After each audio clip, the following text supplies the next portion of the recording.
भाई हाल ही में festive season खत्म हुआ है और जब फेस्टिव सीजन खत्म होता है तो हमें सबसे ज़्यादा जो परेशानी हो जाती है वो है हमारे फेस्टिव फैट की। जब फेस्टिवल होते हैं हम ज़्यादा सोचते नहीं हैं, परिवार होता है, दोस्त रिश्तेदार मिलते हैं और हम मिलजुल कर खाना जमकर खाते हैं जिसमें फैट होता है, कार्बोहाइड्रेट्स होते हैं, जहां प्रोटीन और विटामिन शायद बहुत पीछे छूट जाते हैं और इसीलिए फेस्टिव फैट बढ़ जाता है। दिवाली जैसे ही खत्म होती है हम सबको पता होता है कि कहीं ना कहीं हमने वेट पुट ऑन कर लिया है। तो फेस्टिव फैट दिवाली के बाद कैसे घटाना है ये मैं आज आपको बताने वाली हूँ। नमस्कार, मैं हूँ मयूरिका और आप वीएनएम टीवी देख रहे हैं। आज मेरे साथ क्लिनिकल डाइटिशियन डॉक्टर हरिता परीख मौजूद है जो हमें बताएंगी कि आखिरकार फेस्टिव फैट कैसे घटा जाए। मैम बहुत बहुत स्वागत है आपका। हेलो, नमस्कार, happy new year to all.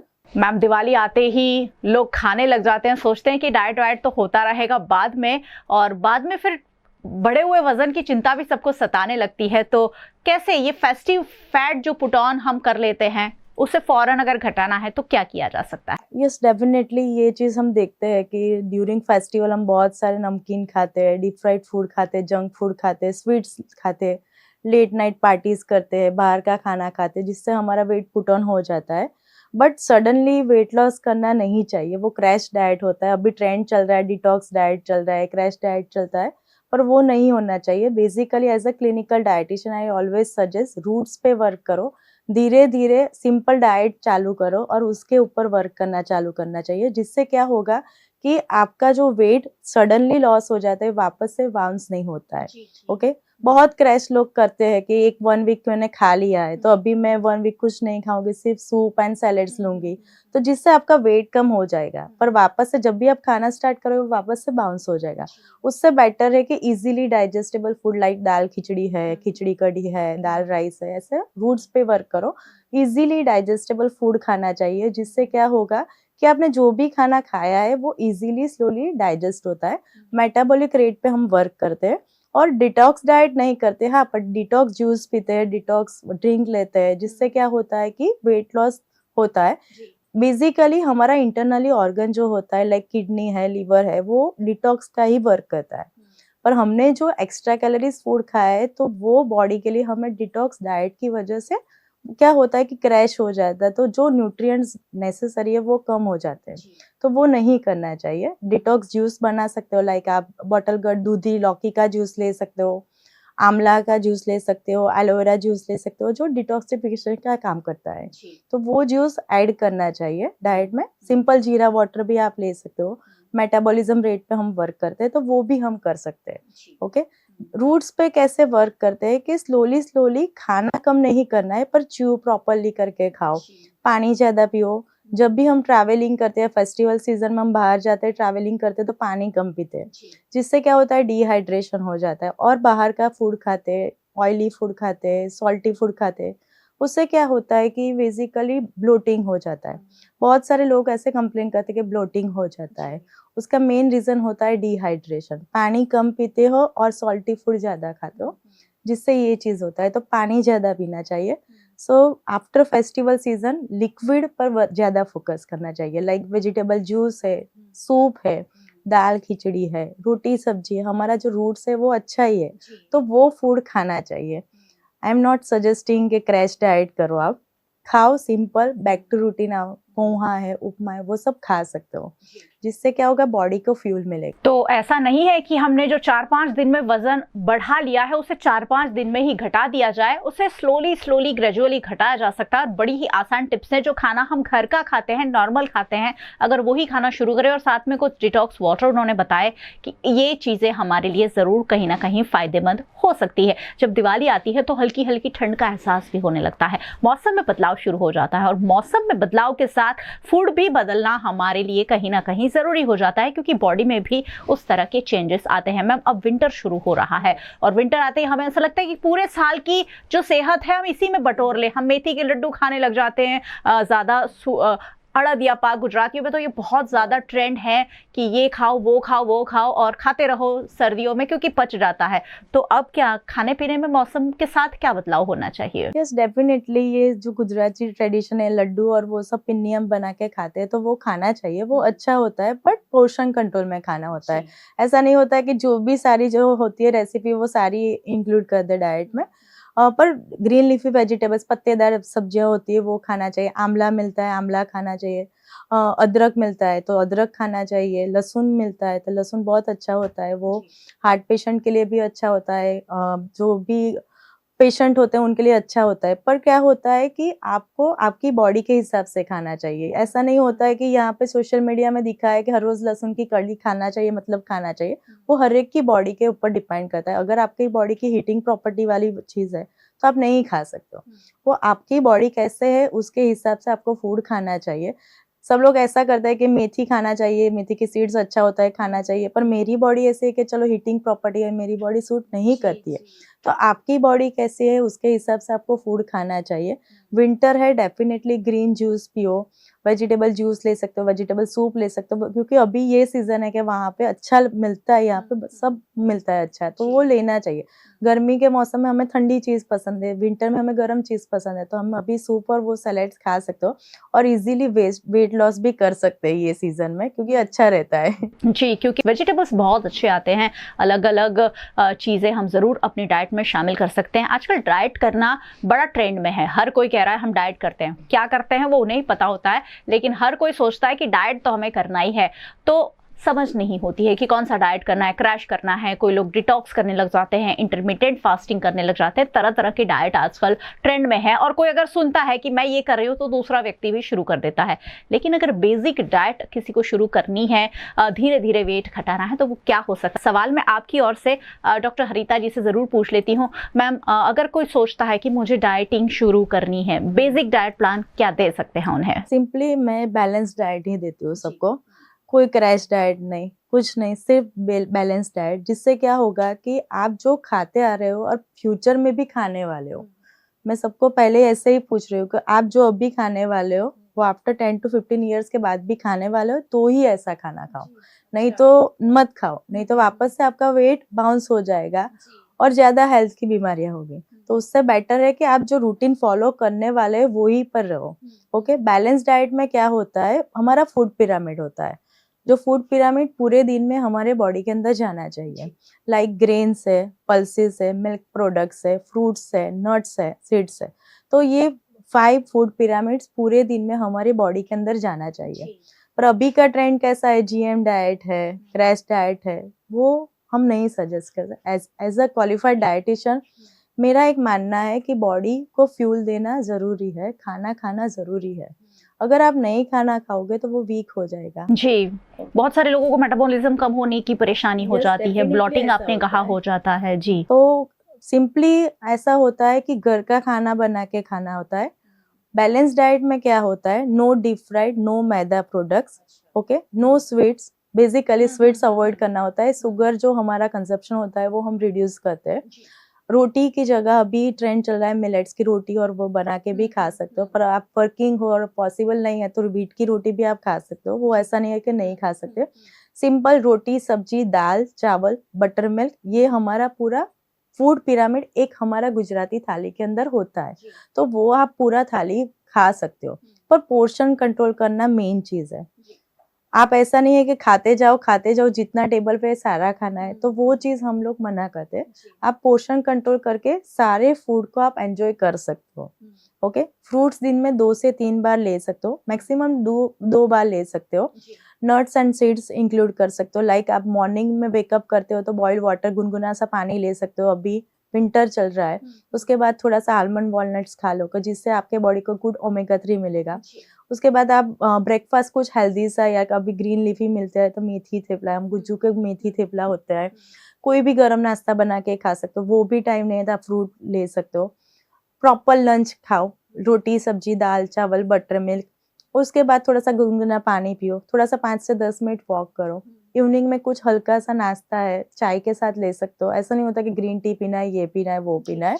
Normal 1 to 2 cup T आप ले सकते हो, कॉफी ले सकते हो, आपको जो पसंद है ले सकते हो। ये ट्रेंड है कि ग्रीन टी पियो, वो पियो, वो पियो, ऐसा नहीं होता है। ग्रीन टी को ऐसा लगता है बहुत अच्छा खाना खा लो फिर ग्रीन टी पी लो तो सारे पाप माफ हो गए। ऐसा नहीं होता है। ग्रीन टी होता है, अच्छा होता है, पॉलीफिनल कंटेंट होता है एंड एंटीऑक्सीडेंट रिच होता है। बट नेसेसरी नहीं है कि ग्रीन टी पीऊंगी तो मेरा वेट लॉस हो जाएगा, वो मेटाबॉलिज्म करता है। पर हमारी नॉर्मल टी भी अच्छी है, तो दिन में 1 या 2 कप आप ले सकते हो। ओवर कंजप्शन नहीं करना चाहिए। बेसिकली थोड़ा सा छोटा सा कप आप एंजॉय कर सकते हो। और डिनर थोड़ा सा जल्दी करना चाहिए। आप 9:30-10 बजे खाते हो और बाद में सो जाते हो, तो जिससे आपका वेट गेन हो जाता है। बेसिकली 7 to 8 के बीच आप खाना खा लो और घर पे जो भी पकाया होता है, जैसे डीप फ्राइड नहीं होना चाहिए, सिंपल बेसिक फूड आप बना के खा सकते हो, बट लिमिटेड क्वांटिटी। बिल्कुल। बहुत ज्यादा खाओगे, बाद में सो जाओगे, कुछ एक्टिविटी नहीं होगा, तो क्या होगा, आपका वेट गेन ही होगा। सिंपल बैलेंस डाइट खाते रहोगे तो लाइफ इजीली एंजॉय कर पाओगे। जी। फ्रूट्स और ड्राई फ्रूट्स की बात कही, लेकिन बहुत सारे लोग ऐसे करते हैं कि डाइट में भी फ्रूट्स ही खाने लग जाते हैं। वो लंच में भी फ्रूट खाते हैं, डिनर में भी फ्रूट खाते हैं और उन्हें लगता है फ्रूट और ड्राई फ्रूट से कुछ नहीं होगा। तो फ्रूट और ड्राई फ्रूट दिन में कितनी बार लेना चाहिए, ये एक बहुत बड़ा सवाल लोगों के सामने, क्योंकि मैंने देखा है बहुत सारे लोग दिन भर फिर फ्रूट ही खाते रहते हैं। डेफिनेटली मेरे पास भी बहुत सारे ऐसे क्लाइंट आते हैं कि ड्राई फ्रूट बहुत हेल्दी है, पूरे दिन खाना चाहिए, पूरा मग भर के खा लेते हैं कि ड्राई फ्रूट बहुत हेल्दी है। But dry fruit again it's fat content, okay, good fat होता है, पर आप जितना भी फैट खाओगे वो आपके बॉडी में जाने वाला। 15 to 20 gram per day fat requirements होता है, उससे ज्यादा आप खाओगे तो बॉडी में फैट बढ़ेगा। आई एम सजेस्टिंग कि आप खाना हो तो 2 से 3 बादाम खाओ, या मैक्सिमम 5 बादाम खाओ, 2 अखरोट खाओ, उतना खाओ, बरोबर है। उससे ज्यादा कुछ ड्राई फ्रूट में खाना हो तो काजू पिस्ता वो खा सकते हो, पर लिमिटेड पोर्शन में खा सकते हो। अगर आप पूरा बाउल भर के खाओगे तो वो बॉडी के अंदर फैट ही होगा, पर थोड़ा लिमिटेड क्वांटिटी 2 to 3 पीस खाओगे तो वो गुड फैट मिलेगा, आपके हार्ट के लिए भी हेल्दी है। अभी सबको ऐसा है कि चलो ड्राई फ्रूट खाते हैं, हार्ट के लिए हेल्दी होता है, पूरे दिन ड्राई फ्रूट पे, आई एम नॉट सजेस्टिंग। वो फैटी है, वो बॉडी के अंदर तो प्लस ही होने वाला है। जी। और फ्रूट्स भी दिन भर खाना क्या उचित होता है? 2 to 3 सर्विंग्स होता है, पर वो फ्रूट्स बॉडी के कंपोजिशन पे होता है। लाइक किसी को डायबिटीज है तो I am suggesting 100 gram per day. किसी को फाइबर, लाइक किसका मेटाबॉलिक रेट अच्छा नहीं है, डायरिया, लूज मोशन हो जाता है, तो फाइबर कंटेंट हम नहीं देते। पर आप नॉर्मल हेल्दी लाइफस्टाइल में हो तो 2 फ्रूट या 3 फ्रूट मैक्सिमम, उससे ज्यादा नहीं खाने की जरूरत है।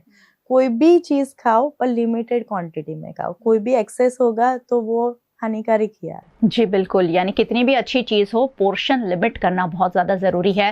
वैसे डाइट के बारे में आजकल हम सबको बहुत कुछ पता है, यूट्यूब हमारे लिए जिंदाबाद है, फेसबुक पर कुछ ना कुछ आता ही रहता है, ये पीजिए, वो पीजिए, ये खाइए, वो खाइए।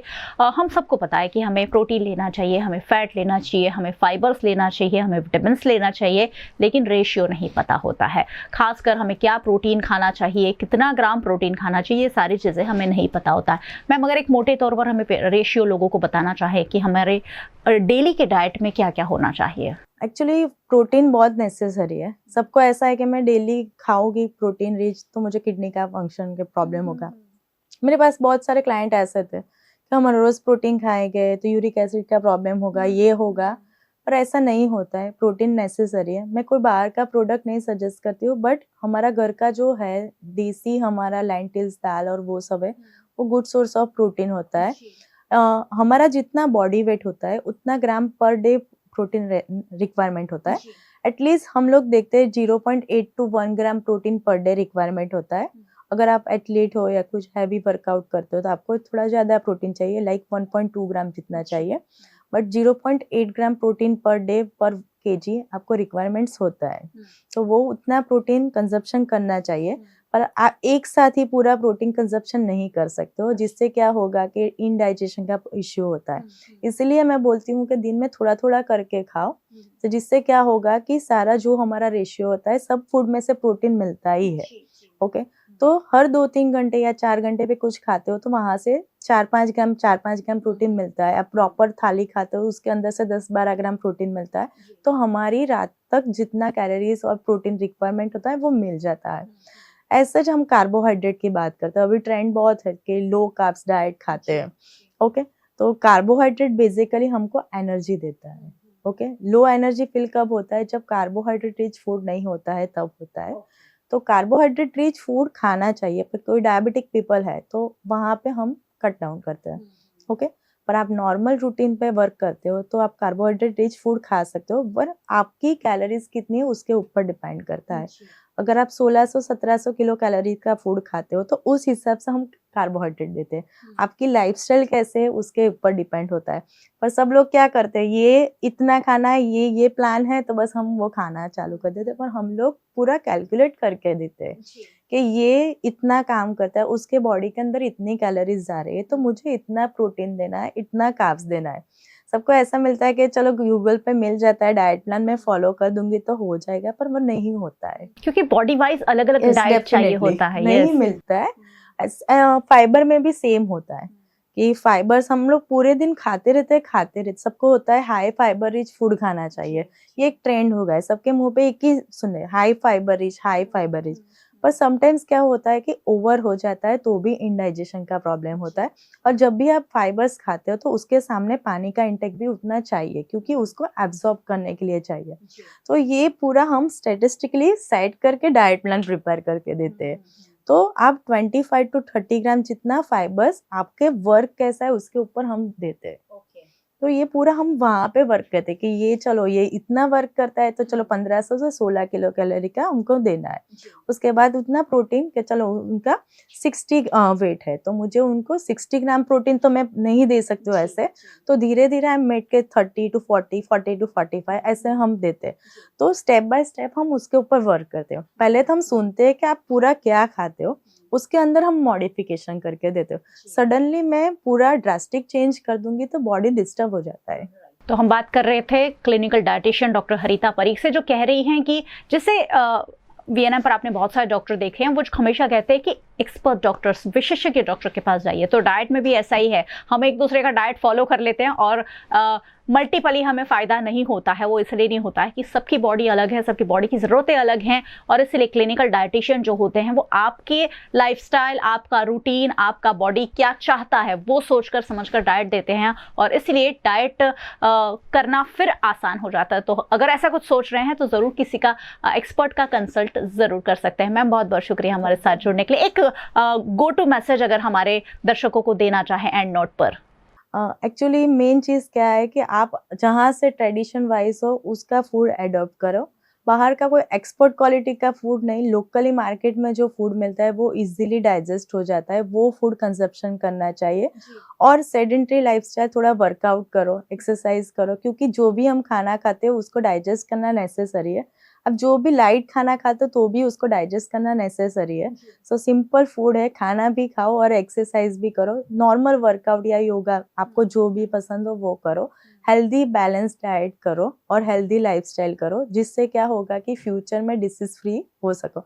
और मेरा मेन एम वही है कि सबको डिसीज फ्री रखना है मेडिसिन कम करना है, क्योंकि मेरे लिए फूड ही मेडिसिन है। खाना खाओ, खाना बंद मत करो, खाना कम मत करो, क्योंकि वो ही हमारे लिए सब कुछ है। जी बिल्कुल, खाना बंद नहीं करना है, कम भी नहीं करना है, बस क्या खाना है वो ही समझना है। बहुत बहुत शुक्रिया मैम हमारे साथ बातचीत के लिए, और बहुत बहुत शुक्रिया आप सबका हमारे साथ जुड़ने के लिए। वैसे आपको तो जुड़ना ही चाहिए, ये सारी बातें आप देखिए कितनी इंपॉर्टेंट बातें हुई हैं जो आज जानना आपके लिए बेहद ज़रूरी है। आप हमें यूट्यूब चैनल पर देख रहे हैं, चैनल हमारा सब्सक्राइब कर लीजिए अगर अब तक नहीं किया है तो, और बेल आइकन प्रेस कर देना है ताकि वीएनएम टीवी का हर अपडेट सबसे पहले सिर्फ आप तक पहुंचे। आप हमें फेसबुक पर देख रहे हैं, शेयर ज़रूर कीजिए, क्योंकि सिर्फ आपका वजन नहीं बढ़ा है, सबका बढ़ा है। आप हमें OTT प्लेटफॉर्म्स पर देख रहे हैं, डेली हंट, वोडाफोन टीवी, जियो टीवी और जियो टीवी फाइबर 498 नंबर के चैनल पर वीएनएम टीवी को 24 घंटे लगातार देखा जा सकता है। देखते रहिए वीएनएम, जुड़े रहिए वीएनएम के साथ। नमस्कार।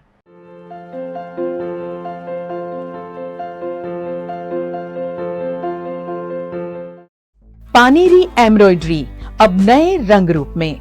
आप पानेरी पहुंचे हैं तो मानो आपकी सारी शॉपिंग हो सकेगी एक ही जगह पर।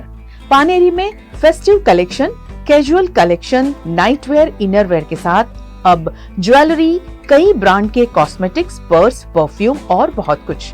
बच्चों से लेकर बड़ों के लिए बेहद खूबसूरत हर कलेक्शन। ट्रेडिशनल ड्रेस चाहिए या स्टाइलिश, पानेरी में सब कुछ वन स्टॉप वन डेस्टिनेशन। खुद के लिए खरीदना हो या दूसरों को गिफ्ट करना हो, पानेरी है सबसे best. Must visit Paneri embroidery, 10 Akota stadium road, Rajnagar society, Akota, Vadodara.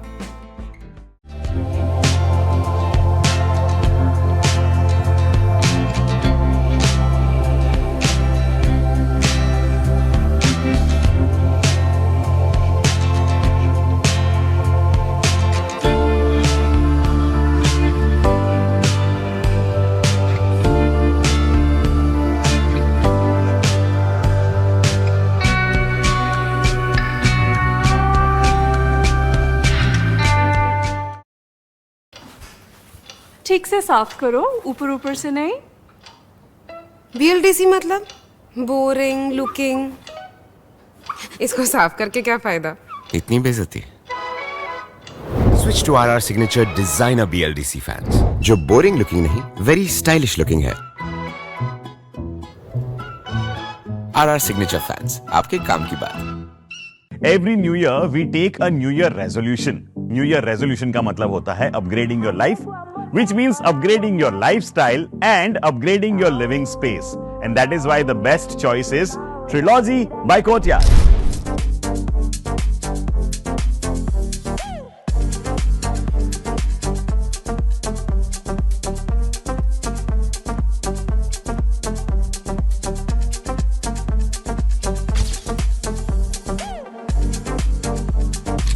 Trilogy by Courtyard. Finest architecture, world-class amenities, and a great space to live. Come check it out.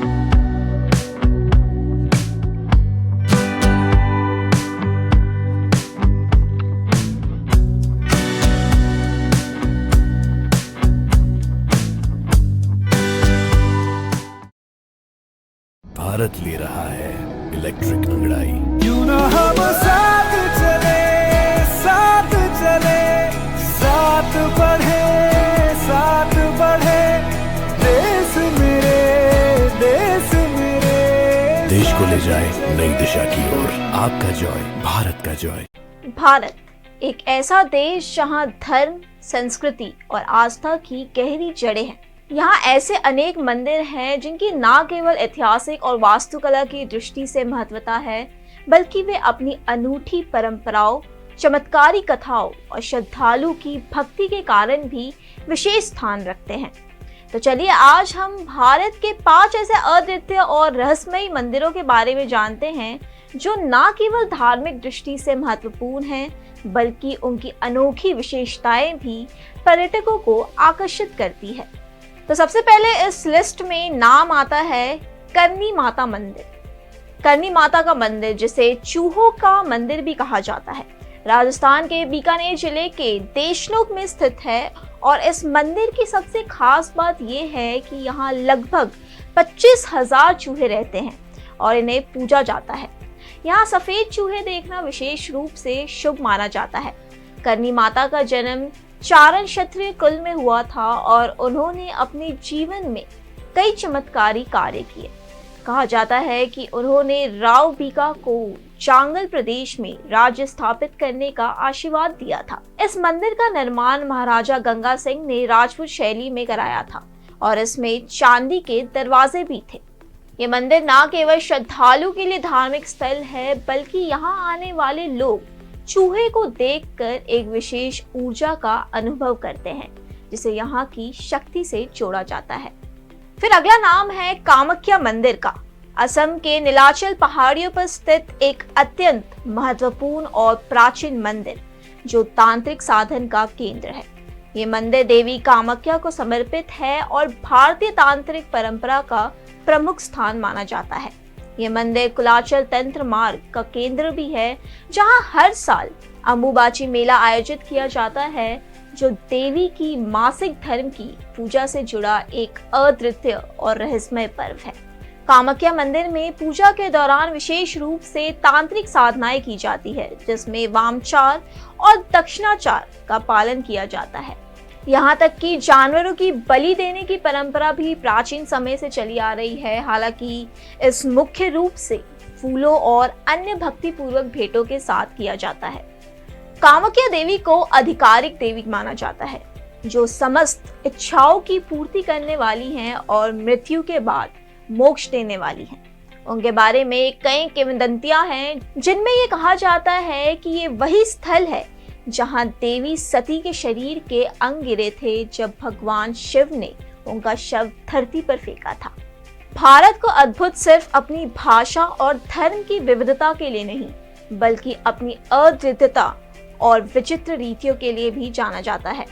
ऐसी ही एक अनोखी परंपरा कर्नाटक के एक छोटे से गांव में देखने को मिलती है, जहां एक विशेष स्वान की पूजा की जाती है। ये जगह का नाम है चन्नपटना डॉग टेम्पल। स्वान की पूजा का ये अनोखा मंदिर कर्नाटक के चन्नपटना शहर की आग्राहावालगेरी गांव में स्थित है। ये मंदिर 2010 में एक व्यवसायी रामेश द्वारा बनवाया गया था। इसे स्थानीय भाषा कन्नड़ में नाई देवस्थान कहा जाता है, जिसमें नाई का मतलब होता है स्वान। लेकिन सवाल ये है कि इस मंदिर में स्वान की पूजा क्यों की जाती है? मंदिर की रहस्यमय शुरुआत चन्नपटना के स्वान की पूजा की परंपरा बड़ी रहस्यमयी है। गांव में सदियों से देवी केम्पम्मा की पूजा होती आई है, जो स्थानीय देवी है। कहा जाता है कि रामेश, जो एक सफल व्यवसायी थे, ने इस गांव में देवी के सम्मान में मंदिर बनाने के लिए धन दान किया था। जैसे ही मंदिर का निर्माण शुरू हुआ तो 2 स्वान अचानक मंदिर के पास दिखाई देने लगे। 2 दिन तक ये जो स्वान है वो दिन रात मंदिर के प्रांगण में आराम करते और गांव वालों ने उन्हें मंदिर के अंग के रूप में देख अनायास ही उनसे जुड़ गए। और जैसे ही मंदिर का निर्माण पूरा हुआ तो ये स्वान रहस्यमय तरीके से गायब हो गए और कुछ दिन बाद फिर देवी स्वयं किसी के सपने में प्रकट हुई और उनसे गांव और ग्रामीणों की सुरक्षा के लिए अपने मंदिर के पास खोए हुए स्वान के लिए एक मंदिर बनाने के लिए कहा। इस दर्शन के आधार पर स्वान का एक मंदिर बनाया गया और यहाँ 2 खोए हुए स्वान की पूजा की जाती है। मंदिर के अंदर 2 स्वान की मूर्तियां हैं और अब ग्रामीण मानते हैं कि ये 2 स्वान लगातार उनकी रक्षा करते हैं और नकारात्मक ऊर्जा को दूर रखते हैं। हर साल इन पहरेदार स्वान के सम्मान में गांव में एक विशाल उत्सव भी मनाया जाता है।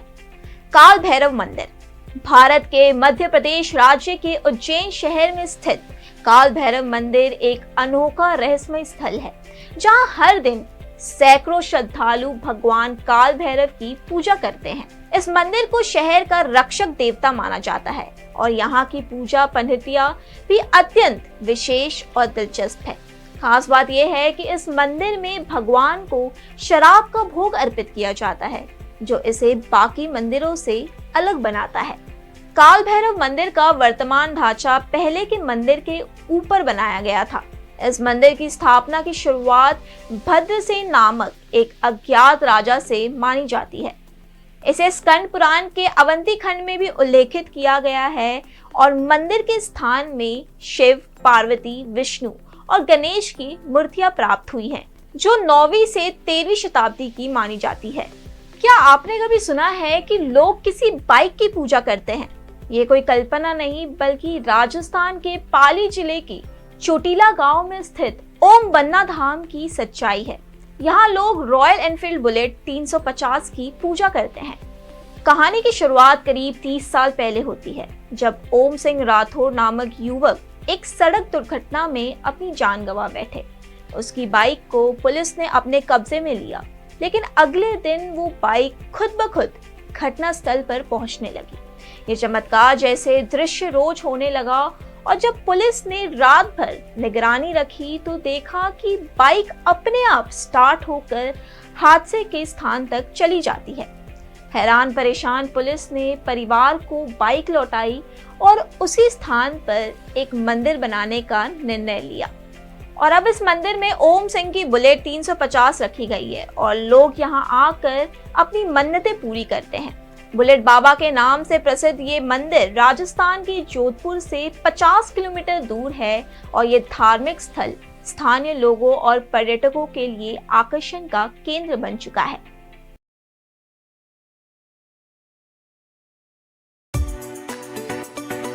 बहुत सुपर टेस्ट है, टेस्ट एकदम सुपर है। सेव उसड़ ऐसे बहुत सारे खाते हैं, लेकिन इधर की स्पेशलिटी है भजिए के साथ सेव उसड़ देते। यहाँ पर आप देखिए, यहाँ पर भजिया, इसका कोई भी प्राइस आपको नहीं देना पड़ता अलग से, ये इसमें एडेड ही आता है, ये भी मैं आपको बता दूं।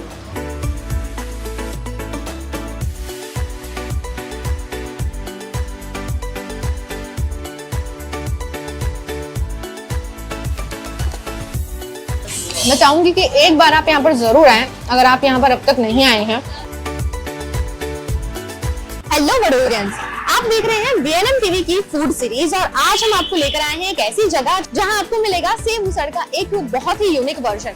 वडोदरा वासियों को वैसे तो सबसे ज्यादा सेव उसड़ पसंद होती है और मैं जानती हूं कि आप में से कई लोगों ने वडोदरा के कई ऐसे स्पॉट होंगे जहां पर आपने टेस्टी सेव उसड़ खाए होंगे, लेकिन आज मैं आपको जहां लेकर जा रही हूँ वहां पर सेव उसड़ का एक बहुत ही यूनिक वर्जन आपको देखने को मिलेगा, क्योंकि यहाँ पर सेव उसड़ मिलता है भजिए के साथ में।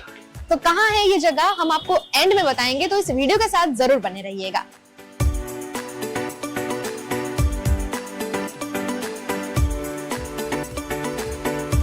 तो चलिए अब आपको लेकर जाते हैं उस जगह पर। मैं आपको लेकर आई हूँ श्रद्धा सेव उसड़ पर, जहां पर आपको मिलेगा सेव उसड़ का एकदम यूनिक वर्जन।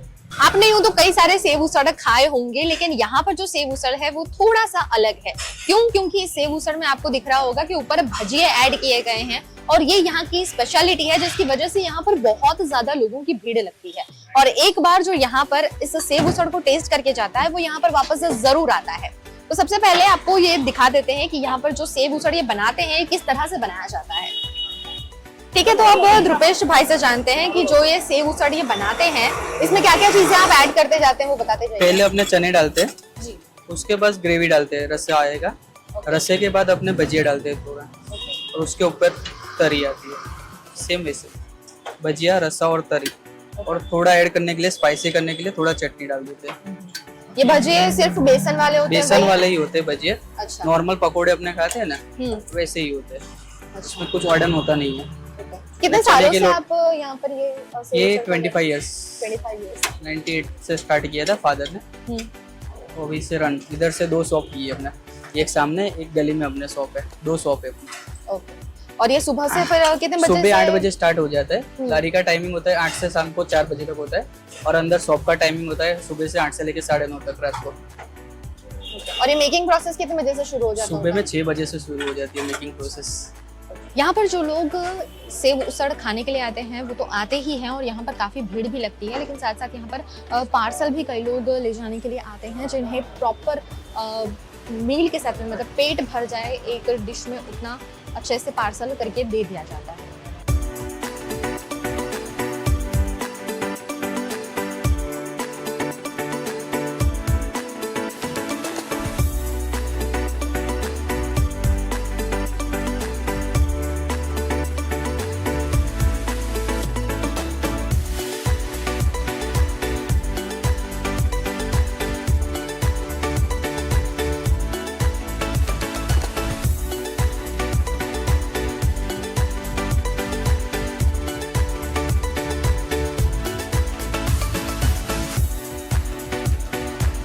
यहाँ सेव उसड़ के साथ साथ पोहा भी मिलता है और साथ में जो सेव हम बोलते हैं वो भी मिलता है।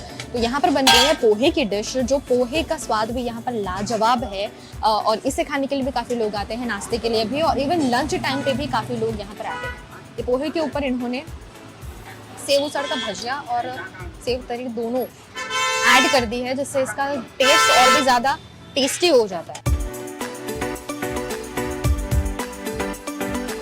तो आप देखिए, ये प्लेट भर के आपको पोहा मिल जाता है और इसके साथ में इसमें देखिए आप सेव उसड़ सारी चीजें बहुत अच्छे से ऐड कर दी जाती है। अब देखें यहाँ पर पीछे लारी भी है, यहाँ पर आप आकर खाना चाहें, काफी लोग यहाँ पर आकर भी खाते हैं। इसी के साथ यहाँ पर सामने बैठक भी बना दी गई है, ताकि आप अगर यहाँ पर आकर आपकी फैमिली या फ्रेंड्स के साथ में भी आना चाहते हैं तो आप यहाँ पर आकर खा सकते हैं। इसी के साथ इनका रेस्टोरेंट भी है। तो चलिए अब आपको लेकर जाते हैं रेस्टोरेंट में, जो बिल्कुल जो लारी लगी है उसके ठीक सामने ही है।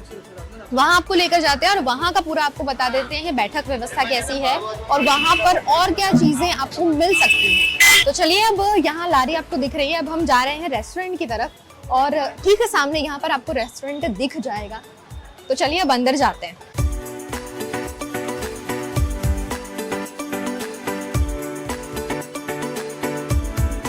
तो अब हम आ चुके हैं श्रद्धा सेव उसड़ के रेस्टोरेंट में और यहाँ पर आप मेरे पीछे देख पा रहे होंगे कि भीड़ भी काफ़ी है और यहाँ पर बैठक व्यवस्था भी बहुत अच्छे से की गई है। और इसी के साथ साथ यहाँ पर आपको छाछ, लस्सी, ये सारी चीज़ें अवेलेबल होंगी। तो धीरे धीरे करके हम आपको बताते हैं यहाँ पर और क्या क्या चीज़ें आपको मिल जाएंगी। और साथ ही साथ अब हम आपको थोड़ी ही देर में टेस्ट करके भी बताएंगे कि यहाँ का सेव उसड़ और पोहा जो इतना ज़्यादा फेमस है, उसके टेस्ट में ऐसा क्या अलग है जो सब लोग यहाँ पर इकट्ठे हो जाते हैं।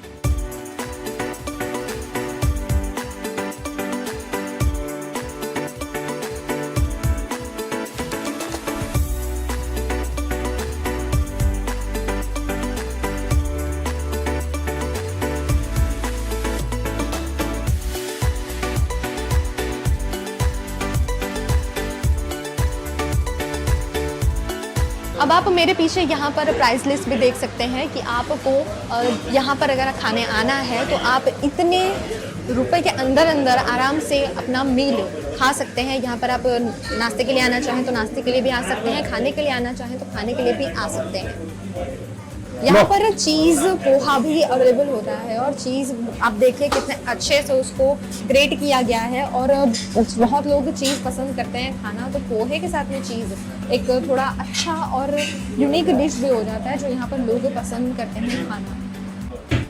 श्रद्धा सेव उसड़ जो आपने सुना कि 25 सालों से यहाँ पर श्रद्धा सेव उसड़ काफ़ी फेमस हो गया है और काफ़ी लोग यहाँ पर आना पसंद करते हैं। तो यहाँ के जो ओनर हैं दीपेश कंडोल जी, उनसे जानते हैं कि 25 साल का ये सफ़र, इसकी शुरुआत आपने कैसे की थी?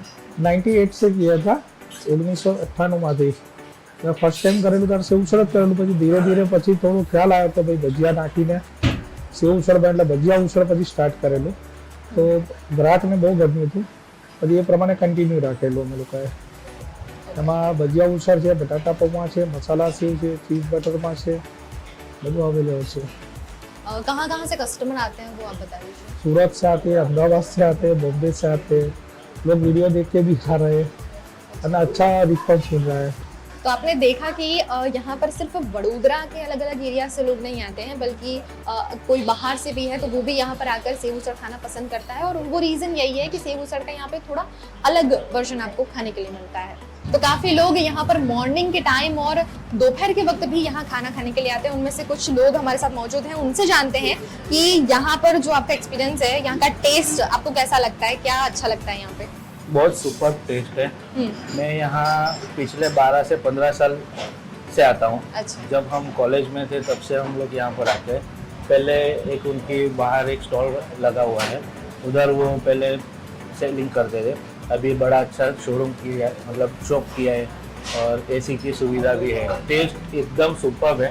सेव उसड़ ऐसे बहुत सारे खाते हैं, लेकिन इधर की स्पेशलिटी है भजिए के साथ सेव उसड़ देते हैं, तो बहुत ही बढ़िया लगता है और एंजॉय करते हैं। मेनली इनके जो ऑनर है तो बहुत भावपूर्ण व्यवहार से खिलाते भी है, आग्रह करके खिलाते, नहीं ले चटनी लो, सेव लो और हरा प्याज है उसमें बहुत चार चांद लग जाते हैं, तो लव करते हैं इधर आने के लिए, अच्छा लगता है। सबसे पहले तो ये यूनिक इसीलिए क्योंकि यहाँ पे वो भजिए डालते हैं और उनका टेस्ट भी बहुत सबसे अलग है। और हम काफ़ी साल से यहाँ पे आ रहे हैं विद फैमिली और टेस्ट भी हमेशा एक जैसा ही रहता है, कभी चेंज नहीं होता कुछ भी, सब कुछ उसका टेस्ट अलग है, उसकी रंगत अलग है और उनकी यूनिकनेस ये है कि वो इसमें वो भजिए डालते हैं।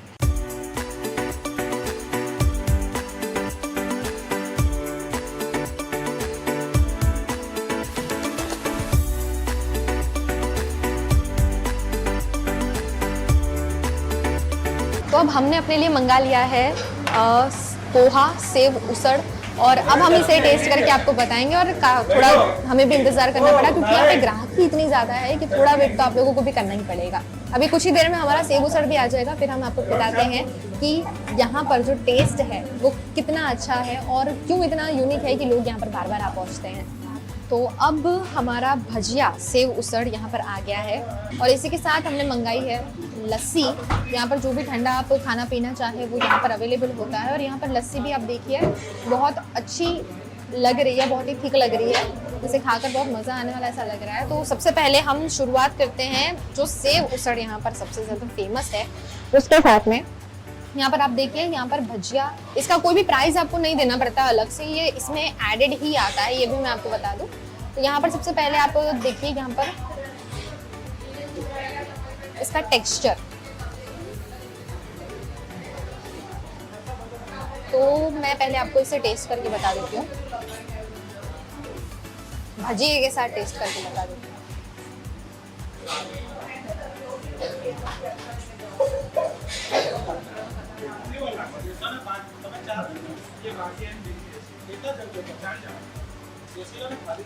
वाकई में ये टेस्ट बहुत अच्छा है। अभी मैंने आपको सिर्फ ये टेस्ट करके बताया है, मैं आपको बता दूं अभी पाव आए नहीं है तो वो भी टेस्ट करके हम आपको बताएंगे। बट ये जो आपको लग रहा होगा कि बहुत ज़्यादा तीखा होगा तो ऐसा नहीं है, बहुत ही अच्छा स्वाद है और मीडियम है, बहुत तीखा भी नहीं है, बहुत फीका भी नहीं है। और इसके साथ में आपको यहाँ पर चटनी और तरी भी मिल ही जाती है जो आप इसमें ऐड कर सकते हैं अगर आपको तीखा खाना पसंद हो। तो अब हमारा पाव का पैकेट भी यहाँ पर आ गया है और ये स्टैंड पैकेट आपको दिया जाता है इसके साथ में ताकि आप जितना खाना चाहें आप खा सकते हैं। और इसका आप देखिए बहुत ही ताज़ा पाव है, ऐसा नहीं है कि कड़क हो, ये आपको खाने में भी बहुत अच्छा लगेगा। और अब हम इसे, मैं काफ़ी एक्साइटेड हूँ इसे टेस्ट करने के लिए क्योंकि एक्चुअली मैंने भी कभी ऐसा भजिया सेव उसड़ ट्राई नहीं किया है। मैंने वडोदरा में काफ़ी सेव उसड़ टेस्ट किए हैं पर ये थोड़ा सा यूनिक होगा। तो सबसे पहले हम अब इसे टेस्ट करते हैं।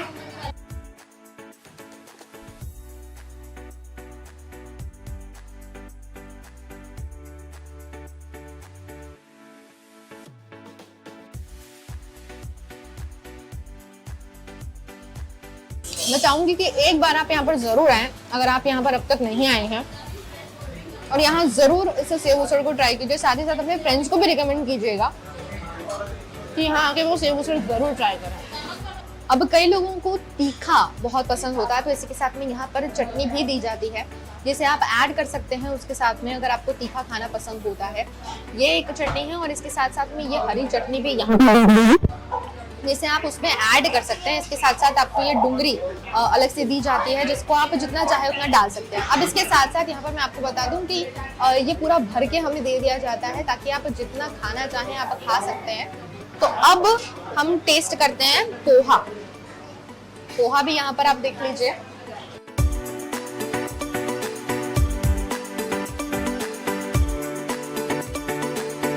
ये प्लेट भर के आपको पोहा भी दे दिया जाएगा तो ये भी आप जरूर यहाँ पर ट्राई कर सकते हैं। इसी के साथ हमने मंगाई है सेव तरी। अब मैं आपको बता दूं ये कि हमने रेगुलर सेव तरी रेगुलर पोहा मंगाया है।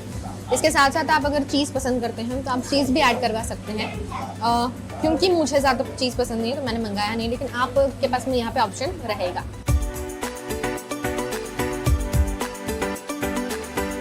बहुत ही स्वादिष्ट टेस्ट है हर एक चीज़ का। आप यहाँ पे ज़रूर आइएगा और एक बार यहाँ पर ये सारी चीज़ें ज़रूर ट्राई कीजिएगा और हमें भी कमेंट करके बताइएगा कि आपको यहाँ का टेस्ट कैसा लगा है। तो चलिए अब तक आप हमारे साथ बने रहिए इस वीडियो में, तो हम आपको दिखा देते हैं यहाँ की लोकेशन। तो चलिए अब आपको यहाँ की लोकेशन भी बता देते हैं। यहाँ पर आने के लिए आपको कुछ नहीं करना है। मैं जहाँ पर खड़ी हूँ वहाँ पीछे ही जोगली बाग वाला रास्ता है और वहाँ से सीधे सीधे यहाँ पर श्रद्धा सेव उसड़ आपको दिखाई पड़ेगा सागर होटल के ठीक बगल में। और अगर आप सुरसागर वाले रास्ते से आ रहे हैं तो सुरसागर की लेन से आपको सीधे सीधे अंदर आना है और वहीं पर आपको सागर रेस्टोरेंट दिखेगा। बस उसी के अंदर यहाँ पर श्रद्धा सेव उसड़ का रेस्टोरेंट भी है और उसी के ठीक सामने यहाँ पर लारी भी है। अगर यहाँ आकर आप खाना चाहते हैं तो यहाँ भी आप आ सकते हैं। तो ज़रूर यहाँ पर आप एक बार आइएगा। और जब भी अगर आप वडोदरा के बाहर से भी हैं और आप वडोदरा घूमने के लिए आ रहे हैं और ढूंढ रहे हैं कोई ऐसी जगह जहाँ पर आपको बेस्ट सेव उसड़ मिल जाए तो आप यहाँ पर ज़रूर एक बार आइएगा। और आप में से जितने भी लोग यहाँ पर आते ही रहते हैं, यहाँ पर आप सेव उसड़ टेस्ट करके जा चुके हैं, तो आप भी अपना एक्सपीरियंस और आप जो भी बातें शेयर करना चाहते हैं हमारे साथ में आप कमेंट में कर सकते हैं। और इसी के साथ साथ रिकमेंडेशन भी दे सकते हैं कि अगला फूड ब्लॉग कहाँ का होना चाहिए। बहुत सुपर टेस्ट है, टेस्ट एकदम सुपर है। सेव उसड़ ऐसे बहुत सारे खाते हैं, लेकिन इधर की स्पेशलिटी है भजिए के साथ सेव उसड़ देते। यहाँ पर आप देखिए, यहाँ पर भजिया, इसका कोई भी प्राइस आपको नहीं देना पड़ता अलग से, ये इसमें एडेड ही आता है, ये भी मैं आपको बता दूं।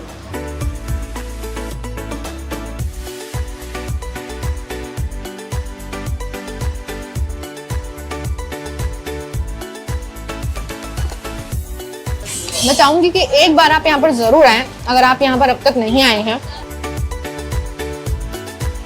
એસી જોઈએ કે રેફ્રિજરેટર, વોશિંગ મશીન જોઈએ કે એલઈડી ટીવી, બધું જ એક જ છત નીચે જો બેસ્ટ ઓફર્સ અને બેસ્ટ સર્વિસીસ સાથે જોઈતું હોય તો આવો Himanshu sales. Visit Himanshu Sales, House of AC, Electronics and Home Appliances, Vadodara, Surat, Halol અને લુણાવાડા. Or call 982531 11157.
हमें लड़की पसंद है। कुंडली भी मिलती है भैया। काफी हॉट है। कोने कोने में हवा नहीं पहुंच रही। Switch to RR signature Broadway fans with curve plates जो हवा पहुंचाए कोने कोने में। Feeling like a wow. RR signature fans, आपके काम की बात। Welcome to Courtyard Palladium. 3 BHK large size apartments. જ્યાં તમને મળશે એક grand living room with an amazing view. સાથે એક comfortable dining area.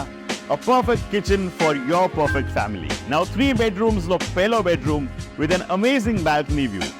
સાથે the second bedroom which is very comfortable, very cozy and has ample of sunlight. And now for the third and the master bedroom of this house. This is so amazing. So grand and so beautiful. Best વાત આ apartments ની એ છે કે અહીંયા તમને મળે છે walk through balcony. So now I'll see you in the living room. Let's go. This is amazing, right?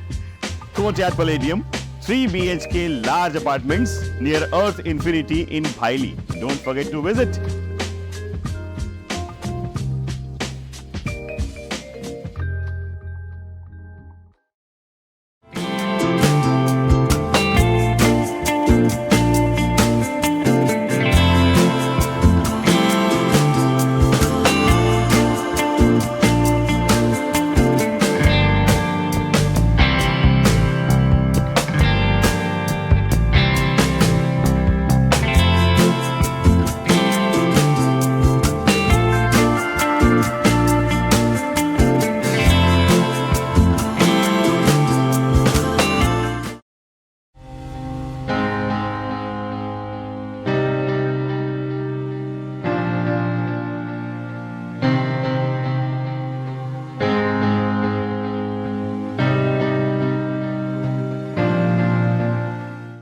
नमस्कार, मैं सुहाली जैन, आप देख रहे हैं VNM टीवी।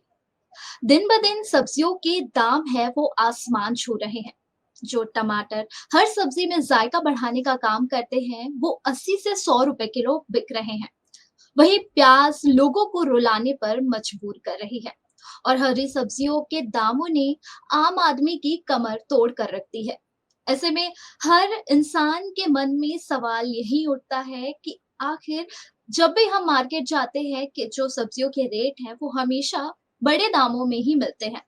हर दिन ब दिन जो सब्जियों के दाम है वो बढ़ते जा रहे हैं और जो सवाल है उनका जवाब लेकर आज VNM टीवी आपके पास आया है। आज हमारे साथ आम आदमी के जो मन में सवाल उठ रहे हैं, उसके जवाब लेकर हमारे साथ जुड़े हुए हैं एग्रीकल्चरल एक्सपर्ट देवेश पटेल जी। जो सर हैं वो किसान हैं और वो ऑर्गेनिक फार्मिंग में एक्सपर्ट हैं और आपके साथ वो अपनी जो सब्जियों के दाम बढ़ रहे हैं उसका सही जवाब लेकर आपको इन्फॉर्मेशन देने वाले हैं। तो सबसे पहले हम अपने स्टूडियो में इनवाइट करेंगे देवेश सर का। सर, आज हमारे साथ आप जुड़े हुए हैं, उसके लिए आपका बहुत-बहुत धन्यवाद। नमस्कार। सर, आपको क्या लगता है कि जब भी हम मार्केट जाते हैं, जो सब्जियों का एक्चुअल प्राइस है वो बढ़ जाता है और हम सोचते हैं कि जो सब्जी वाले हैं वो हमसे बढ़ा हुआ जो प्राइस है वो ले रहे हैं, तो इस पर आपका क्या मानना है? देखिए, ये जो बता रहे कि प्राइस हर टाइम पर फ्लक्चुएट होते रहते हैं, तो वो मैं कुछ चीजें आपको यहाँ बताना चाहूंगा। बीइंग फार्मर, ज्यादातर एग्रीकल्चर के जो दाम फ्लक्चुएट होते हैं वो मार्केट डिपेंडेंट है, डिमांड सप्लाई पे डिपेंडेंट है।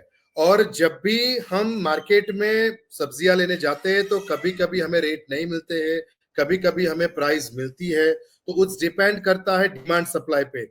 दूसरी बात ये भी है कि मैं यहाँ पर एक क्रिटिक्स अगर बताऊं तो कभी कभी किसानों को वो रेट नहीं मिलते हैं जब वो एपीएमसी में, जब मंडी में वो जाते हैं और वहां पर अगर डिमांड से अलावा ज्यादा सब्जियां आ गई है और वहां रेट कम है, लेकिन उसके बाद आड़ती से लेके जो हम रिटेल चेन तक जाते हैं या किसी मॉल में जाते हैं या किसी भी लारी पे जाते हैं या किसी भी जो भी ट्रेडर है जो बिक्री कर रहा है, वो transportation, packaging, grading, sorting, weight loss और उसके प्रॉफिट को जोड़कर वो रेट और लग जाता है। तो किसानों को अगर रेट मिले ना मिले, उसके बाद जो बिजनेस मॉडल शुरू होता है वहां पर ये रेट फ्लक्चुएट होते रहते हैं और वो एज पर डिमांड सप्लाई के हिसाब से ये हम सोसाइटी को ये पे करने रहते रहे। सर, आपने बताया कि किसान प्रभावित होता है, तो यहाँ पर किसानों के पास कौन-कौन सी चुनौतियाँ आती हैं? मैं अगर एक बात बताऊं कि किसानों को चुनौतियां डे बाय डे आ ही रही है। आज अगर जो किसान काम कर रहे हैं वो नेचर डिपेंडेड है। अगर हम फैक्ट्री में हैं तो मशीन डिपेंडेड है या टेक्नोलॉजी पे डिपेंडेड है ये, लेकिन यहाँ पर किसान नेचर डिपेंडेड है। उनको जो क्रॉप करना है वो डिफरेंट टेम्परेचर्स होते हैं। हमारे यहाँ का जो भी हम क्लाइमेट बोलते हैं वो क्लाइमेट कंडीशन को फेस करना होता है, क्योंकि हर तरह की जो सब्जियां होती है उसके लिए एक स्पेशल क्लाइमेट होता है और हम नेचर में डिफरेंट क्लाइमेट महसूस कर रहे हैं, तो वो ए बायोस्ट्रेस उन पौधों को भी लग रहा है।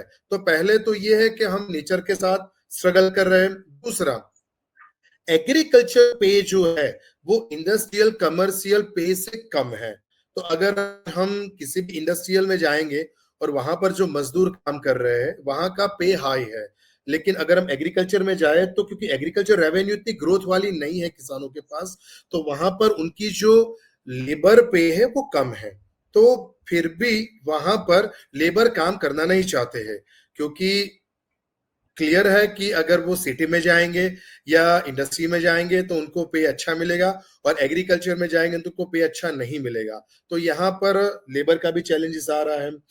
पेस्ट मैनेजमेंट, जो किसान यहाँ पर ग्रो कर रहा है वहां पर बहुत सारी पेस्ट लग रही है, तो वो पेस्ट से प्रभावित हो रहे हैं।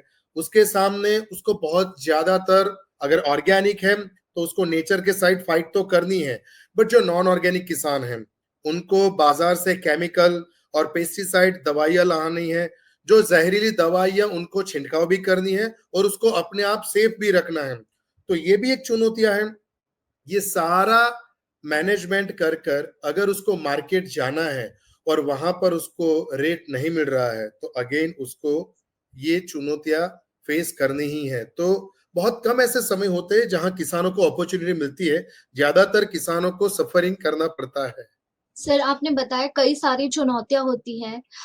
इसमें सरकार अभी कई सारी किसान भाइयों को योजना चला रही है। आपको क्या लगता है कि वो योजना का लाभ एक्चुअल में किसानों तक पहुंच रहा है या नहीं, और क्या इस जो योजनाएं हैं इनमें कुछ बदलाव होने चाहिए? मैं इस बात को बहुत ही क्लियरली बताना चाहूंगा कि योजनाएं सरकार की तरफ से अलग अलग कमोडिटी पे है, अलग अलग क्रॉप पैटर्न पे है, अलग अलग इनपुट पे है, बट बहुत सारे किसान इसका लाभ उठा भी रहे हैं और कई किसानों को इस योजना का लाभ बता भी नहीं है। तो यहाँ पर मैं ये चीज बताना चाहूंगा कि दोनों तरफ से कहीं ना कहीं मैनेजमेंट करना पड़ेगा, क्योंकि गवर्नमेंट जो पॉलिसीज ला रही है, गवर्नमेंट जो किसानों के लिए बेनिफिट ला रही है, वो जो चैनल से डायरेक्ट गांव तक आता है, अगर वो कहीं लीकेज रहा, अगर कहीं वो प्योरली ट्रांसपेरेंसली नहीं पहुंचा, तो वो किसान तक वो योजनाएं नहीं पहुंचती हैं।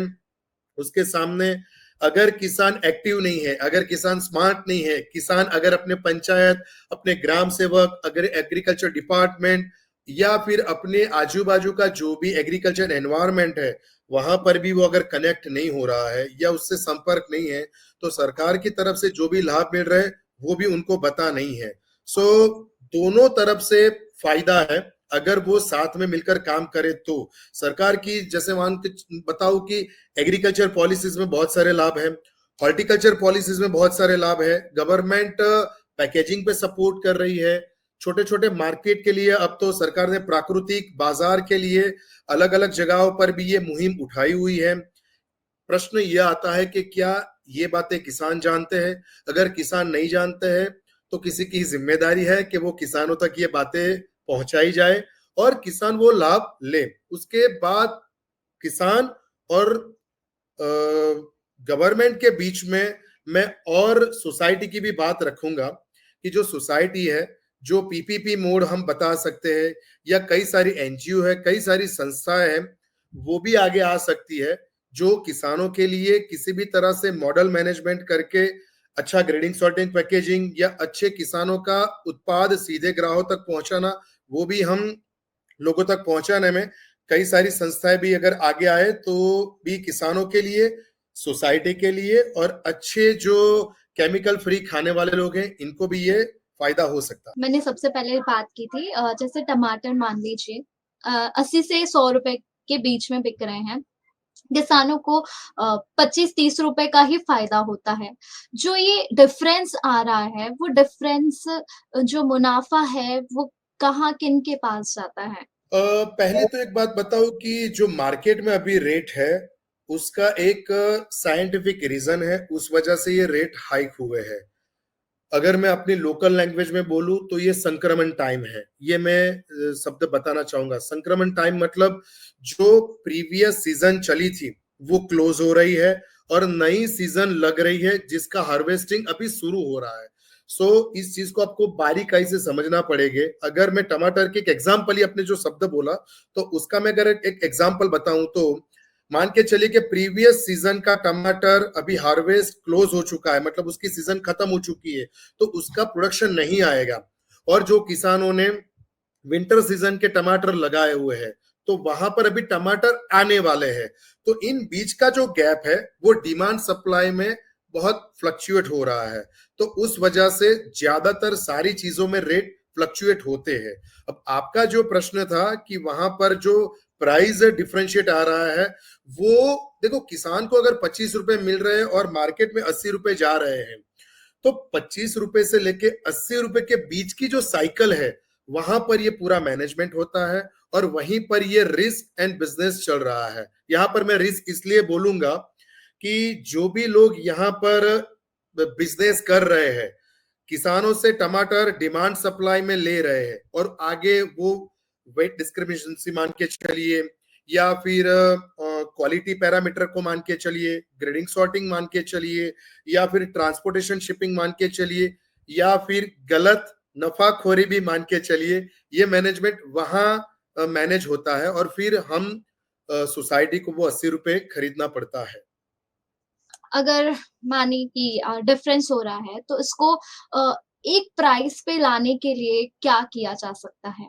मुश्किल है, एक प्राइस पे लाना बहुत मुश्किल है, क्योंकि मैं एक चीज ये बताना चाहूंगा जिसको कोई गलत मैसेज न जाए, ये मैं पहले क्लियर बताऊंगा, क्योंकि मैं किसान हूं और ज्यादातर मैंने न्यूज में ये सुना है, बहुत सारे अखबारों में पढ़ा है, कई सारे सोशल मीडिया में ये चीज भी मैंने देखी हुई है कि बहुत सारी माताएं और बहनों का बजट डिस्टर्ब हो जाता है और महंगाई में वो दिक्कत आती है।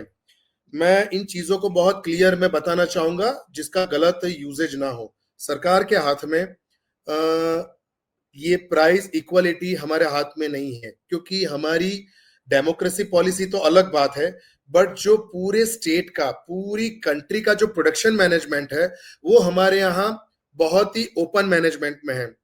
जैसे मैं एग्जांपल ही बताऊं कि अब आपको गुजरात के कैप्सिकम, गोभी और फ्लावर खाने को मिलेंगे, लेकिन बारिश में गुजरात में वो नहीं होते हैं, तो वो दूसरे स्टेट से आते हैं।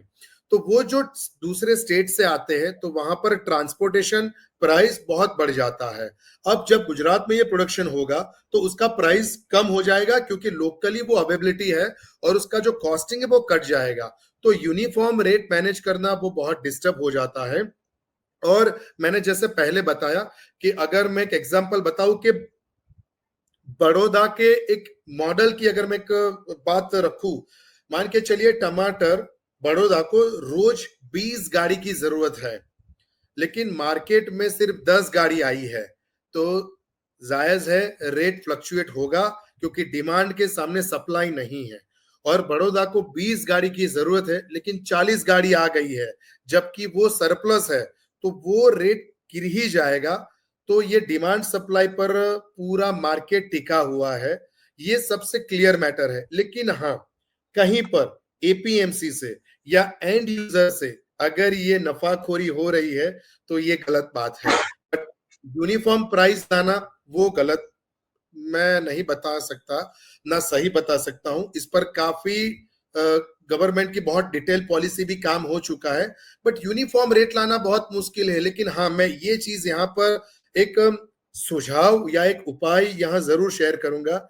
किसान एपीएमसी जाता है और डिमांड सप्लाई में फंसता है, बट किसान अगर अपना बाजार खुद क्रिएट करे और अपना बाजार वो खुद खड़ा करे और वो अपने कंज्यूमर को खुद पहुंचाए, तो वो मार्केट बीच से निकल सकता है और वहां पर रेट मैनेजमेंट हो सकता है, जहां पर किसान भी विन विन सिचुएशन में और यूजर भी विन विन सिचुएशन में, मतलब जो हमारी सोसाइटी है, उपभोक्ता है, वो भी विन विन सिचुएशन में मैनेज कर सकते हैं।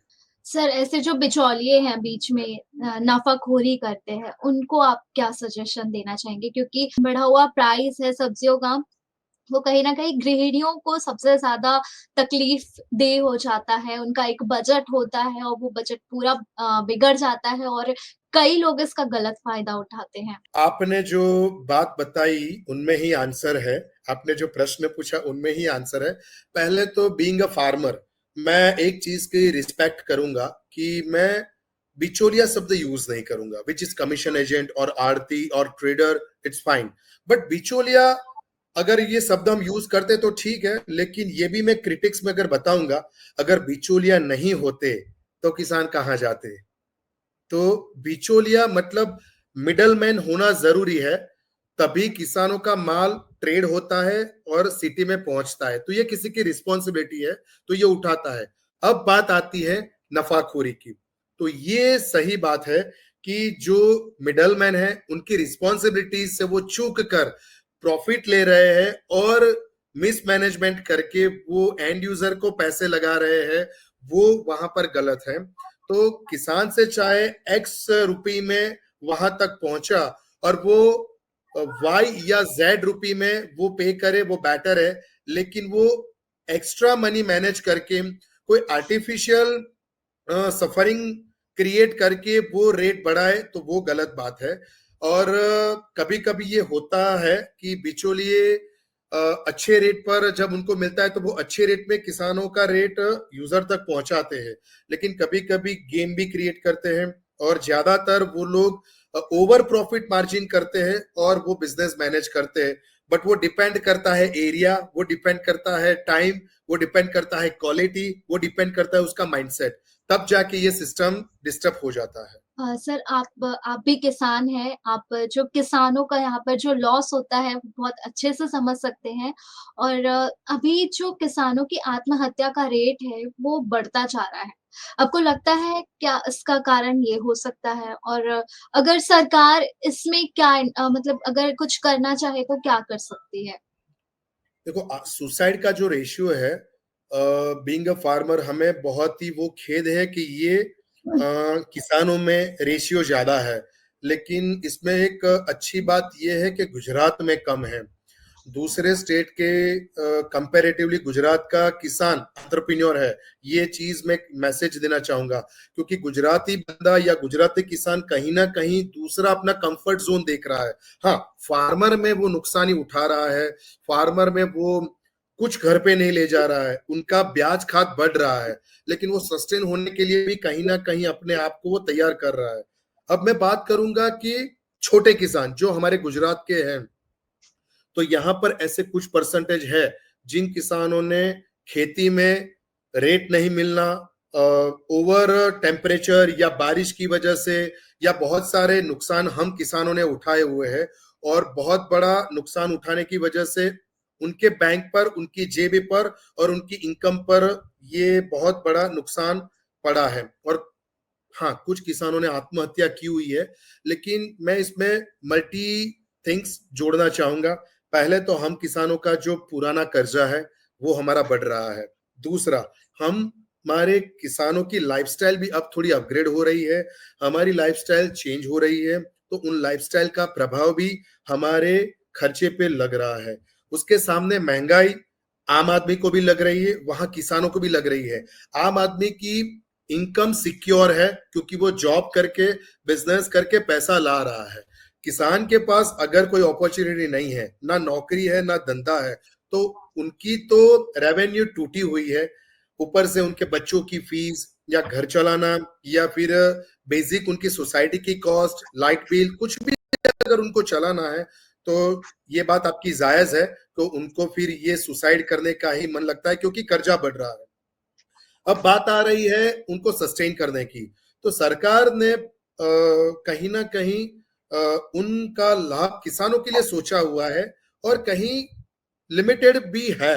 जैसे मैं एक एग्जांपल बताऊं कि पिछले साल टमाटर और आलू में काफी प्राइस फ्लक्चुएट हो चुके थे, तो कहीं ना कहीं सरकार ने कुछ फायदे किसानों को स्टोरेज के लिए, ट्रांसपोर्टेशन के लिए सपोर्ट किया था। बट जहां रेट डाउन हो जाता है वहां पर गवर्नमेंट का सपोर्ट नहीं है कि भाई एक रेट बांधा जाए और उसी रेट पर प्रोक्योर किया जाए और उसी रेट पर लोगों तक पहुंचा जाए। और ये इसलिए मुमकिन नहीं है क्योंकि डिमांड के सामने सप्लाई अगेन ज्यादा है, तो पैसा ज्यादा देकर भी वो माइंडसेट नहीं होता है। लेकिन मैं अगर ग्रोसरीज में, पल्सेस में, धान में, चावल में, गेहूं में बताऊं या और भी कठोर वर्ग में बताऊं, तो टेका का भाव जो गुजरात में गवर्नमेंट ने दिया है वो एक कंफर्ट जोन किसान के लिए है, लेकिन वो भी सिर्फ 1% बेनिफिट है। अगर गवर्नमेंट बोलती है कि हम आपके 1 एकड़ का ही टेका का भाव लेंगे और किसान के पास 3 एकड़ है, तो 2 एकड़ का जो प्रोडक्शन है वो मार्केट में जो रेट है वो नुकसान उठा के भी उसको बिक्री करना पड़ेगा। और गवर्नमेंट ने जो सपोर्टिंग प्राइस दी हुई है, जो टेका का भाव दिया है, वो सिर्फ लिमिटेड लैंड पे है, तो किसान को सिर्फ उतने ही परसेंटेज प्रॉफिट है। ज्यादातर किसानों को वहां पर मुश्किलें उठानी पड़ती है।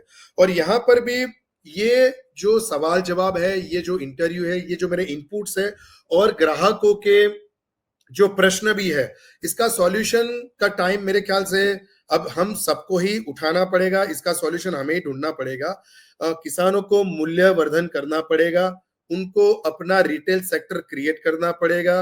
यूजर को अगर ट्रांसपेरेंसी कमोडिटी नहीं मिलती है तो उनके आजू बाजू उन किसानों को ढूंढने पड़ेंगे। हमारे जैसे सोसाइटी पीपल को ये अपॉर्चुनिटी हमें देनी पड़ेगी। और डायरेक्ट मार्केटिंग कैसे क्रिएट किया जाए ताकि किसान भी सस्टेन हो और यूजर को भी सस्ता और अच्छा मिले, ये पॉलिसी हम सोसाइटी को ही लाकर बाजार में रखनी पड़ेगी। सरकार तो साथ दे ही रही है, लेकिन सरकार हर बार साथ ना दे तो परमानेंट सॉल्यूशन हम जैसे लोगों को ये लाकर लोगों को फायदे वाली बात सोचनी पड़ेगी। एक और क्वेश्चन, आपके हिसाब से जो सब्जियों के दाम बढ़ रहे हैं, उसका आगे आने वाला फ्यूचर कैसा हो सकता है? क्या लगातार दाम इसी प्रकार बढ़ते रहेंगे? क्योंकि ऐसा माना जाता है कि जो ठंडियों का मौसम होता है, उसमें दाम गिरते हैं और पिछले साल भी जो बिज़नेसमैन है, जो सब्जियों का बिज़नेस करते हैं, वो उनकी आस थी कि सब्जियाँ सस्ती होंगी, लेकिन पिछले साल भी नहीं हुई और इस बार आपके हिसाब से कैसा हो सकता है यहाँ का मार्केट? तो यहाँ पर मैं 2 बातें रखना चाहूँगा। देखो, पहले जो आपने बताया कि रेट कम होंगे कि नहीं, ऑफ कोर्स रेट कम होने ही वाले हैं, क्योंकि डिमांड के सामने सप्लाई बढ़ने वाली है। बहुत सारे किसानों ने 15 दिन पहले, 20 दिन पहले, 1 महीने पहले नई जो विंटर क्रॉप सीजन्स होती है वो लगा चुके हैं। अब होप ये है कि बारिश ना आए।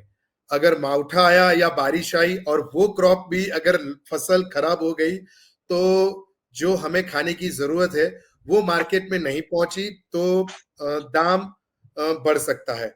अगर कुदरत की तरफ से सब कुछ सही रहा तो सारा रेट नॉर्मल हो जाएगा और धीरे धीरे हम सबको जो अच्छा और कम रेट में खाने का जो पॉसिबिलिटीज है वो डेफिनेटली हो जाएगी।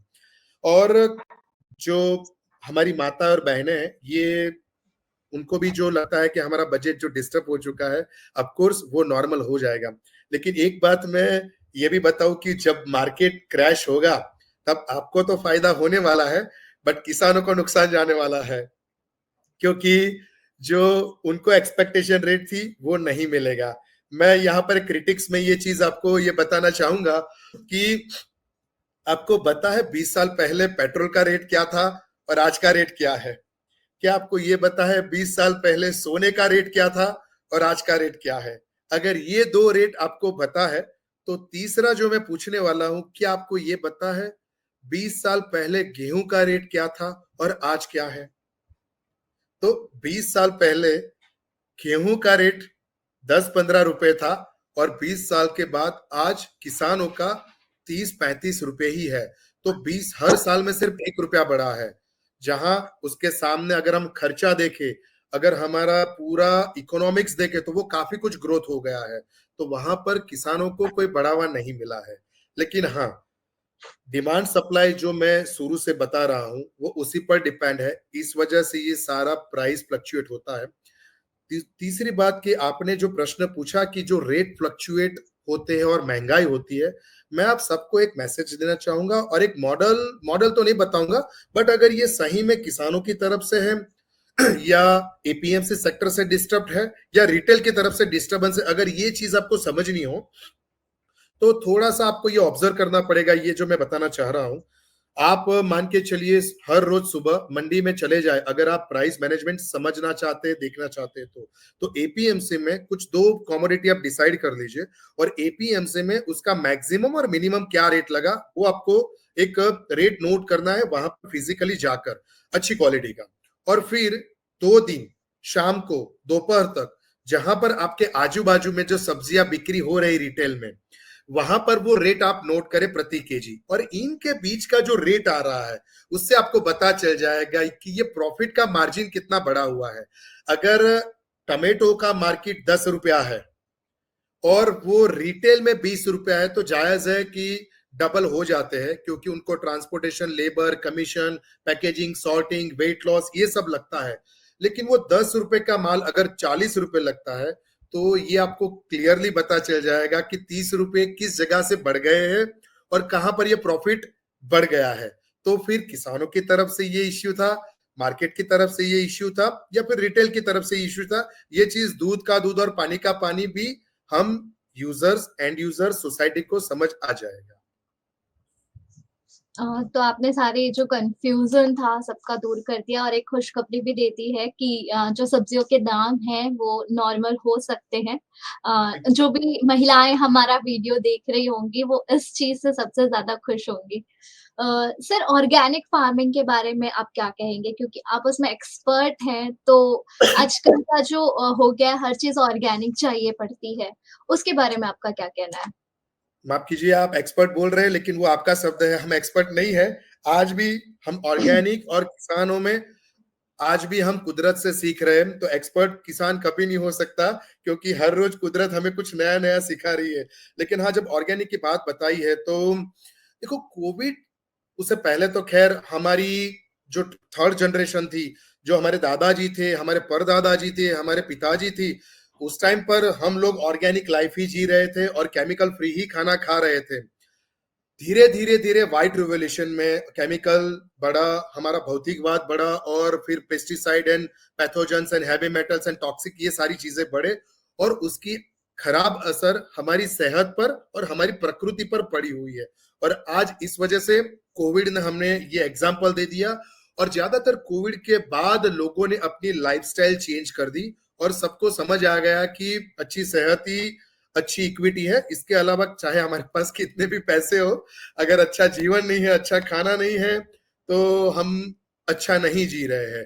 सो बीइंग अ फार्मर, मैं सोसाइटी को, VNM न्यूज की तरफ से ये जरूर कहना चाहूंगा कि लोगों को अच्छी चीजें खानी है, केमिकल फ्री खानी है, प्राकृतिक चीजें खानी है, तो आप अपने आजू बाजू के किसानों को ढूंढिए। सोशल मीडिया पे भी बहुत सारे किसान एक्टिव हैं।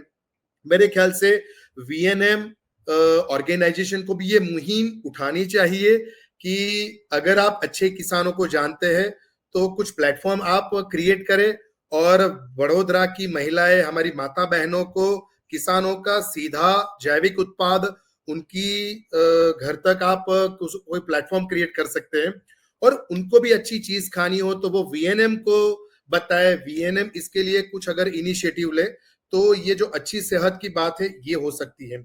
दूसरा, अगर आप मेरे से कोई मैसेज एक्सपेक्ट करना चाहते हैं तो हम आने वाली पीढ़ी, स्कूल और कॉलेजों के बच्चे को भी मार्गदर्शित कर सकते हैं, उनको भी अवेयर कर सकते हैं, और आजू बाजू के गांव और छोटे छोटे किसान हैं जो गांव से शहर काम करने आते हैं, उनको भी अवेयर कर सकते हैं। और छोटा, बड़ा नहीं लेकिन छोटा भी इनिशिएटिव लें। बहनों और माताओं को ये भी मैं मैसेज देना चाहूंगा कि अगर आपको लग रहा है कि हम कहीं दूर है या प्राकृतिक ऑर्गेनिक वेजिटेबल मिलना मुश्किल है, तो थोड़ा आपको अवेयर होना पड़ेगा। आपकी टेरेस में, आपके घर के आंगन में, आपकी छत में जो आपको मैनेज कर सके, ऐसा कुछ किचन गार्डन भी आप शुरू करें, और जो डेली रिक्वायरमेंट हो, टमाटर हो, मिर्ची हो, कड़ी पत्ता हो, भिंडा हो, धनिया हो, पुदीना हो, और भी कई सारी सब्जियां हैं जो किचन गार्डन में हम ग्रो कर सकते हैं, और अपने छत पे, अपने टेरेस में, अपनी घर में भी कर सकते हैं। तो ऐसी अगर कुछ छोटी प्राकृतिक या ऑर्गेनिक वेजिटेबल्स हम ग्रो करते हैं, तब भी हम अपना फायदा देख सकते हैं। और VNM को मैं रिक्वेस्ट करना चाहूंगा, अगर इस तरह का इनिशिएटिव VNM लेता है तो किसानों के लिए और वडोदरा के बहुत सारे आम जनताओं के लिए भी ये अच्छा मुहिम हो सकता है। सर, आपने जो सजेशन दिया हम उस पर जरूर वर्क करेंगे। और सही बात है, आजकल ऑर्गेनिक चीजें बहुत जरूरी हो गई है। इतना ज्यादा पेस्टिसाइड, रसायन और केमिकल वाली चीजें हो रही है जिससे कई सारी बीमारियां भी नई नई आ रही हैं। आपने हमें इतनी सारी और इतनी अच्छी इंफॉर्मेशन दी, उसके लिए VNM टीवी का धन्यवाद आपका। धन्यवाद आपका। कई सारे लोग सोचते होंगे कि जो सब्जियों के बढ़े हुए दाम हैं वो मौसम की मार है या फिर जो डिमांड और सप्लाई का खेल है। जो हमारे एक्सपर्ट थे देवेश पटेल जी, एग्रीकल्चर एक्सपर्ट है, वो खुद भी किसान हैं और कई सारे किसानों को जो जैविक खेती होती है उसके बारे में बताते हैं। और वो उन्होंने जो बताए हैं, जो रिजल्ट आपके सामने रखे हैं, वो सभी को जानना इम्पोर्टेंट है, क्योंकि हमें पता चलना चाहिए जो हमारी जेब से पैसा जा रहा है एक्चुअल में किसके पास जा रहा है, और जो उसका सही यूज है वो हो रहा है कि नहीं। और हमारे अंदर जो मन में भ्रम होता है कि ये जो दुकानदार है हमसे एक्स्ट्रा पैसे ले रहा है, वो पैसे किस चीज के ले रहा है, ये भी चीजें क्लियर हो गई। तो जो एक्चुअल चीजें हैं वो उभर के सामने आई हैं, और हमें आशा है कि इस वीडियो से आपको कई सारी इंफॉर्मेशन मिली होगी और आपके जो डाउट्स है वो क्लियर हो गए होंगे, क्योंकि ये जो हमारा वीडियो है वो आम आदमी के लिए बहुत जरूरी है। उनके सारे जवाबों का सवाल आपके सामने लेकर आया है। तो VNM टीवी पर ऐसे ही इंफॉर्मेटिव वीडियो देखने के लिए देखते रहे VNM टीवी। अगर आप हमें YouTube पे देख रहे हैं तो हमारा YouTube चैनल सब्सक्राइब करें और इस वीडियो को ज्यादा से ज्यादा लोगों तक शेयर करें।